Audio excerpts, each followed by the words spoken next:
This is brought to you by Cricket 8. They are a new player in the game trying to educate fans on what is really happening in cricket. We have a partnership with them where we host live watch-alongs, do podcasts, and write articles. If you want to know what is really happening with our game, visit cricket8.com. If you make any content, Minvo Pro is the tool for you. Take your long format content and cut it and slice it for social media. This AI-inspired weapon will turn your one piece of work into so many clips. Try Minvo.pro now.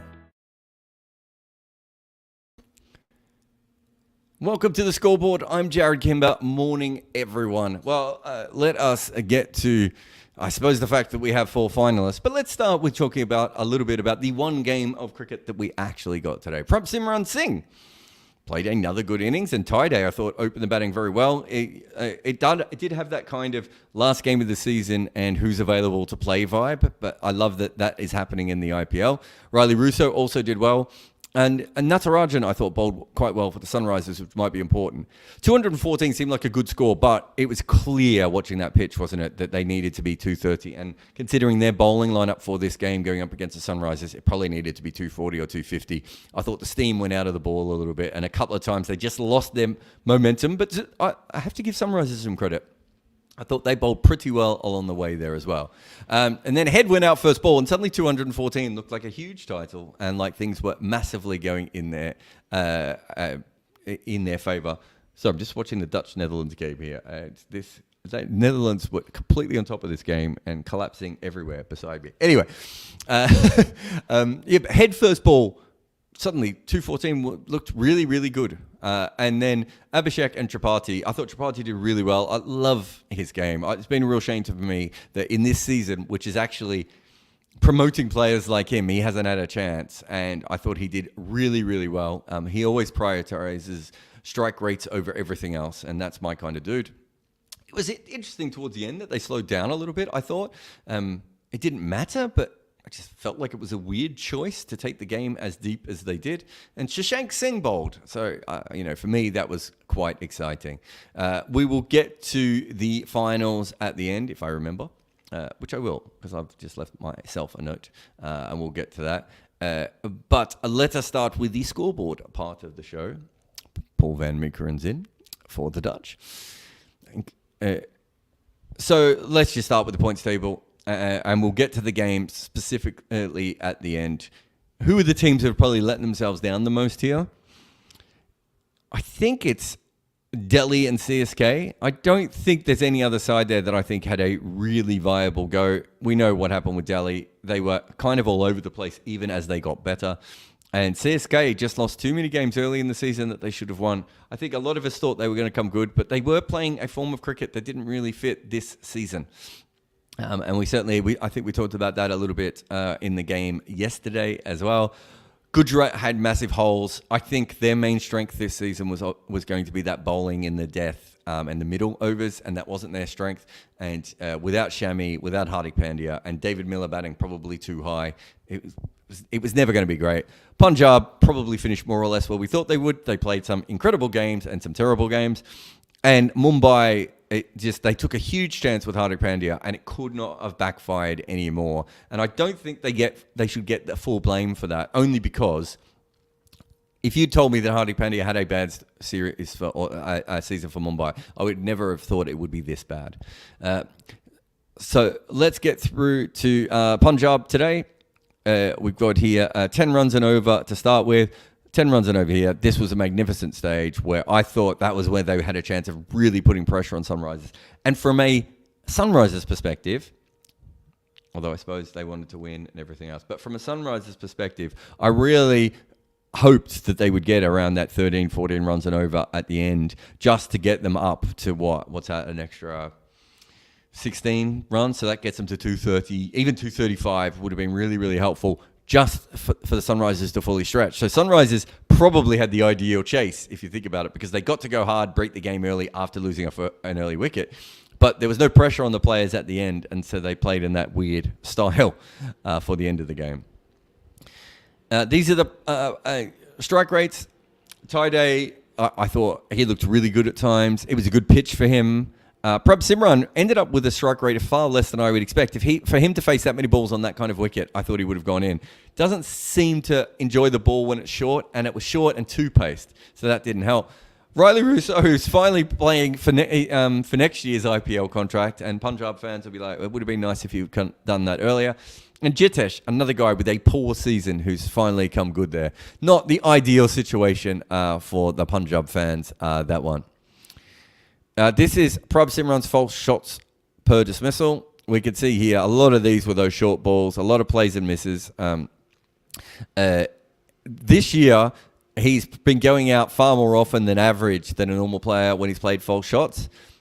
And today, some of that regressed. Unfortunately, it was when it was too late in the season for them for it to mean anything. And also, he just didn't capitalize on it, right? Sunrisers bowlers today, minimum of 1 over bowled. I thought Bhuvi was fine without being spectacular. I thought Cummins struggled a little bit, but didn't get whacked.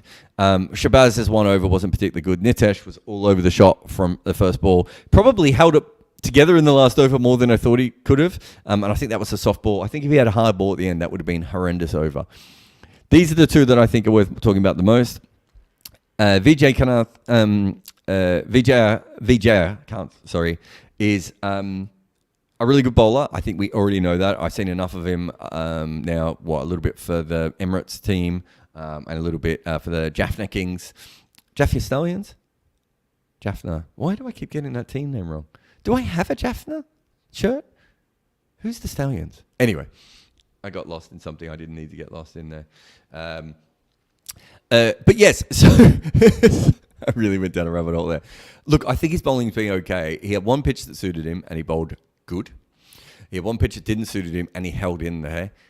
It's still, coming into the playoffs, not exactly the most solid position to find yourself in, but there's that. Natarajan, again, just impressed with him over and over again, the way he goes about his bowling. Cummins is true values this season. So his first 7 games, he had true wickets is about par, which is fine. I don't think he's ever going to be a great wicket taker in T20 cricket. I think he's a defensive bowler, a really good defensive bowler in T20 cricket. I'm just having a look at the Dutch game. Tom Pringle seems to be standing on his stumps. I'm not even sure how he's going to swing his bat without hitting the stumps. Wide anyway. But you can see here, his true economy, Pat Cummins, is 1.6 runs better than normal. Absolutely incredible. Next 5 games, again, par wickets is slightly under. I'm not too worried about that. But he's gone from being 1.6 runs ahead of the game to almost 0.9 of a run worse per over. Really quite poor for Cummins at the moment. That is something that they're going to want to have come good for them. Just to go back to this, because I think it's quite interesting. I think Bhuvi's form is holding true enough. It's not sensational, but it's certainly not terrible. Natarajan, I have no worries about. Vijay Akanth, I'm a little bit worried about just because he's new. These two guys, Shabazz is 1 over a game or on a very helpful surface or against a very good matchup. Nitesh won't always get a hit like this, but again, he's a young player in his first proper season in the IPL. They need Cummins to be good. They really can't have they don't need Cummins to be this good. That would be sensational. But even if he's this good, or even at par, that's a huge step forward for them. And we could see here his pitch maps in the first 10 overs. In the first 7 games versus the last 7 games. I think some of this is going to be against left-handers. So the first 7 games is red. I wonder if he has a slightly better record against left-handers than he does right-handers, and that might be playing out a little bit here. That cutter, bowling cutter at 130 kilometers an hour, 135 kilometers an hour around the wicket is a tough ball to place. Maybe it just might be he's gone up against more right-handers. I'm just basing this on what I'm looking at here. But it'd be nice maybe that me or Varun to have a good look at it of first 7 games versus right hand and left hand, and second 7 games versus right hand and left hand, and that could be nothing. But that's the way I do analysis. Well, in this case, it's the way that Varun does analysis. As I just see, sneaky, the Dutch are edging themselves back in. A 4 or a 6 here could be really, really interesting with a few balls to go. That's a good hit. He's probably... Oh, just bounced before the rope, I think. Really needed a 6 there, I think. But great hitting. Again, Tom Pringle's done brilliantly. Sunrisers, 14 runs per over here. Slowed down to 10 runs and over. I mean, slowed down. And then went up at 11. I thought this was interesting. There's obviously a reason behind it, but I didn't hear any press conferences, so I didn't hear what the reason was. But they did lose 6 wickets. I just thought you might as well keep going, but maybe they just thought there's no way they could lose the game, so it didn't matter. Abhishek again. I thought it was an interesting one from him. He didn't, he lost his partner early on, which he's generally been the first guy out, I would have thought, other than a couple of games. He's generally been the person who's been given the full license. Did he have to change that license today? Did he think about things slightly differently? I'm not sure. So I'm going to have to watch this Tom Pringle ball now. That's a good ball.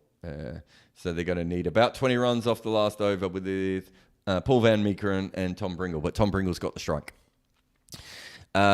Sunrisers batting, minimum 30 runs scored. So Abhishek, I was really impressed with the innings today. And Tripathi, as I said, I'm not sure if he plays in the playoffs, but I love Tripathi and always have.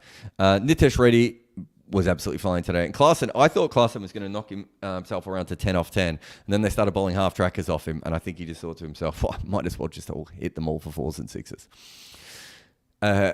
This is a strike rate versus the ball spinning in versus the ball spinning away. We in our group have been looking at this quite a bit because I don't think I've ever seen anything like this.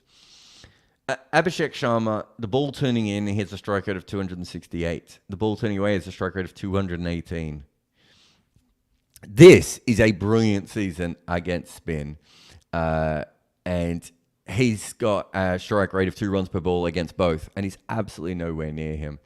Ball turning away, Nitesh Kumar, we could see, struggles a little bit more with it turning away. And Travis Head is much better when the ball spins away than when it spins in. So we've seen a lot of teams try the off-spin option. They're going to get 2 there.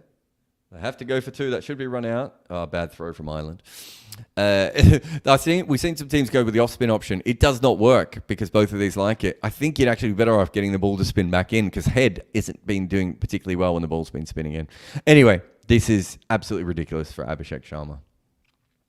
Highest true strike rate at the 10 ball mark in a season, excluding today. Abhishek Sharma is plus 69. So Jaiswal in 2023 was an incredible season. We've got Andre Russell, Glenn Maxwell, Liam Livingston. Abhishek Sharma has gone from a prospect player that had been struggling for a full while to just an absolute beast. As there should be another run out. Oh, he slipped Tom Pringle. Well, that might be their chance, Netherlands, sadly. Again, just absolutely brilliant numbers here for Abhishek Sharma. We have so many of them that make him look good. And Shashank's cheeky little over today when they were blocking out at the end. But I did think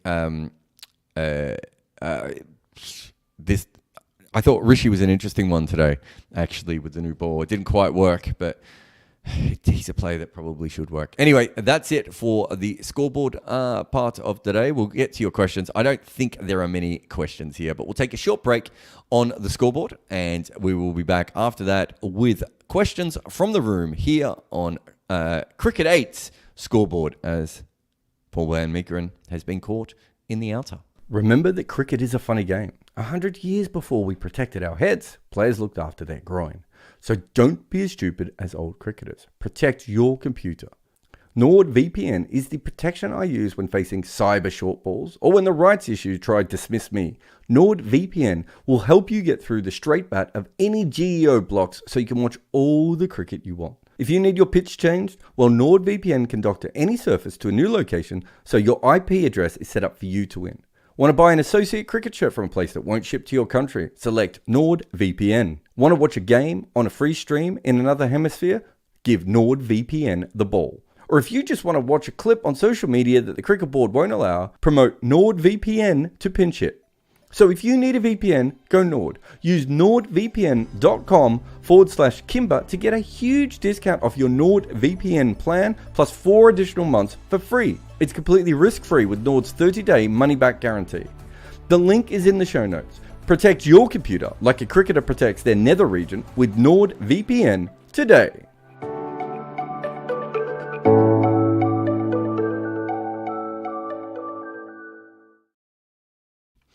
Welcome back to the Scoreboard. I'm Jared Kimber. We don't have many questions today. This is obviously quite a low energy show. I thought that first game was quite fun, but clearly it didn't matter all that much. It mattered, but it was so long ago, and we've all been sitting around watching Pakistan, England women's game. What was the other game that we had on? Is there another game I've watched, or is it just Netherlands? Ireland. I feel like I've watched like 5 games, but none of which have been particularly handy to this show. Akshu says, and thank you for the super chat, Akshu, do you think the loss of Salt and the fact that they haven't played a game for a week will affect how KKR go about it in the playoffs? I think they would have really liked to have had their replacement opener have a hit here. What else do I think? Sorry, just see I've got the height of that wrong. I think that's an issue. Then on top of that, it would have been better for them if they'd been in a situation where they had been playing regular cricket. So the Salt one is the more interesting one because the replacement would have been great to be able to play. They now still haven't quite got that yet. And if you would have had almost a free hit game, that would have been, really, really important. As I cannot believe Ireland have just let Netherlands steal the strike here. That is absolutely horrendous cricket. Sorry. But actually, just to finish your question, so I think Phil Salt is the bigger deal. The rest can go 2 ways. So the first way is that KKR have a situation where their players are rested. They'll feel a lot more fresh. The second situation is that they might feel like some of them have just lost their touch a little bit. You don't know which way it's going to go. And the narrative will go, if they win, it'll be the rest helped. And if they lose, it'll be, well, they had a week off at the wrong time in the tournament. That's how it is done, sadly. Acro Media says, this question is probably out of place. Yeah, but it's that kind of day, isn't it? Does Ambrose have an outside chance of being the best test bowler ever? He played on flatter surfaces than Marshall and Garner. I think Marshall and Garner played on some pretty flat surfaces too, for being honest, and had less support than McGrath and Steyn. I think Garner and Ambrose are massively underrated. I think looking back at their numbers, I certainly think that while Malcolm Marshall might be thought of as a better player, let me just commentate this ball, by the way. Pringle is facing Mark Adair. He needs a 6 here. Oh, he's hit this pretty well. This could go for 6. And this has changed things massively. And I am very glad of my bet. And let me just check. I might just let that ride, shall I? Just trying to work out what to do because I've got quite a bit of money now. On this, I could go the other direction too. Or should I just let it go? There's not a big amount of money. I might let it just go for one more ball actually and see how I go here. But good hit by Tom Pringle. Just cleared a long one. I think Ambrose. I mean, it's hard to say he didn't have. He had towards the end of his career didn't have a lot of support. There is something as Pringle is facing up again. He swung away at this one. I think they'll get a couple. That might be... Oh, he's hit that for 6 as well. They're calling it... The umpire's given that as 6. It looked like a 4 to me. Well, this game's gone absolutely crazy. So there is 1 ball to go. Chaos, as I don't think anyone knows if that's a 4 or a 6.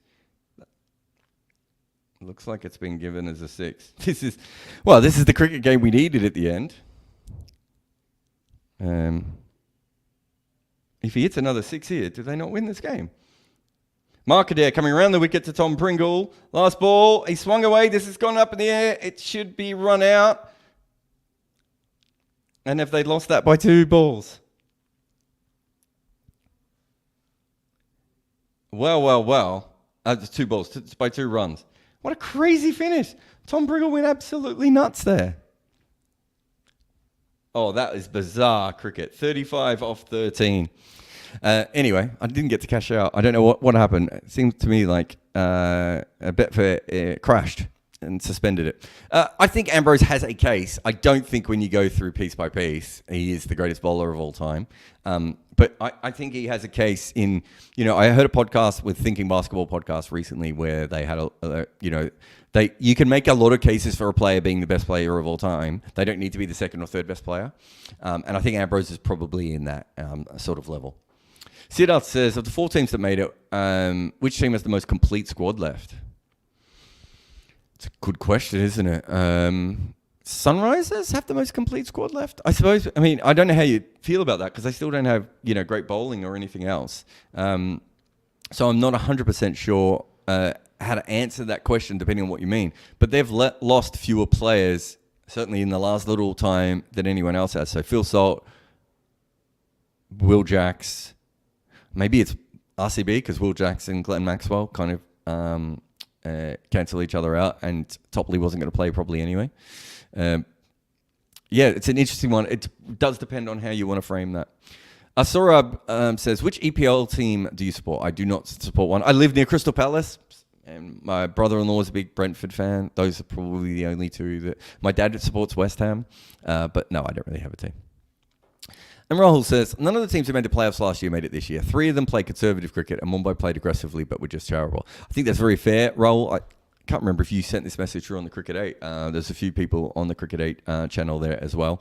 What would I say about this comment directly, Rahul? I think what I would say is that...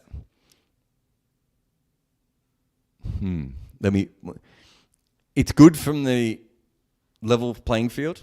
Like if you're trying to have a really even competition, the IPL is incredibly even at the moment, so that's great. I do think the attacking thing does play a big part, but I think you can also look at it from another point of view, which is that there is no cricket being played everywhere. Sorry, what's the best? I meant that the wrong way. There is no if you didn't have a team set up for this, it was very hard for you to probably play this way. There's no cricket being played anywhere like this, is what I mean. And even last year, the IPL wasn't anywhere near this level. So maybe some teams were caught off guard by the attacking play.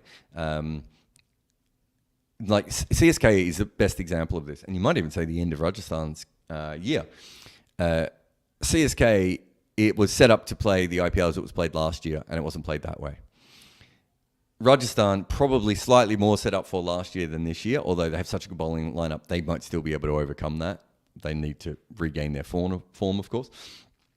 Whereas the other teams that made it, and even Delhi, right, were playing cricket specifically set up for this year. So maybe that is the difference. I don't know. Anyway, that is it for me. And the scoreboard will be back Tuesday night, won't we? Tuesday, Wednesday, Friday, Sunday.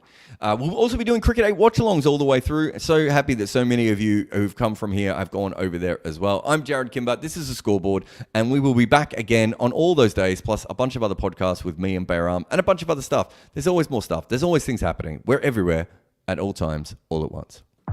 If you need your pitch changed, well, NordVPN can doctor any surface to a new location so that your IP address is set for you to win.